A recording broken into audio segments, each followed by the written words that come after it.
નમસ્કાર મિત્રો, આજનો આપણો વિષય છે વાસ્તવિક શિક્ષા. વાસ્તવિક શિક્ષા એટલે શું? એનું એક ઉદાહરણ રૂપે એક તમને નાની કહાની હું કહું છું, એક વાર્તા કહું છું.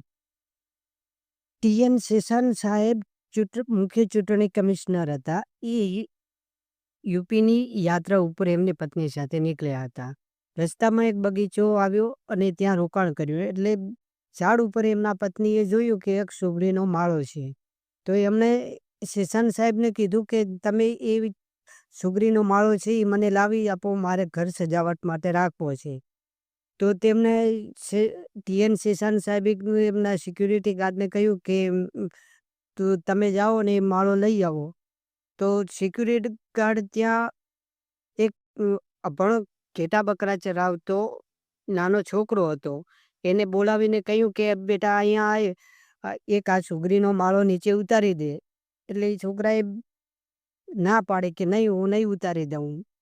તો કે હું તને 10 રૂપિયા આપું, લાલચ આપી. તો પણ એણે ના પાડે કે ના, હું નહીં ઉતારી દઉં.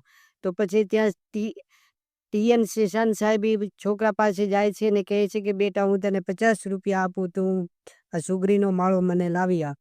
તો પણ એણે ના પાડે.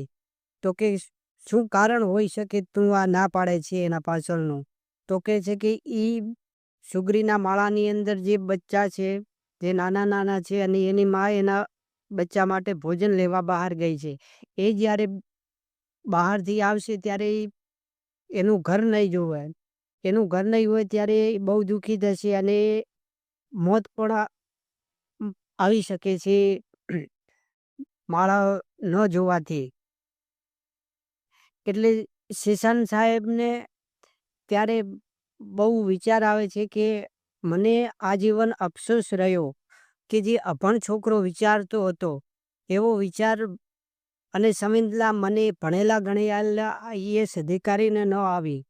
એમને કહ્યું કે આ બાળકની સામે મારું આઈએએસ પદ પ્રતિષ્ઠા ધૂળ બરાબર થઈ ગઈ. શિક્ષા, પદ અને પ્રતિષ્ઠા સામાજિક સ્થિતિ માપવાનો માપદંડ નથી. પ્રકૃતિને જાણવી સમજવી એ જ્ઞાન છે. જીવન જ્યારે આનંદદાયક થાય ત્યારે બુદ્ધિ જ્ઞાન સાથે સંવેદના હોય છે. ટૂંકમાં ડિગ્રી માત્ર આધાર નથી. ટૂંકમાં ડિગ્રી માત્ર આધાર છે, જિંદગી નથી. નમસ્કાર, આભાર.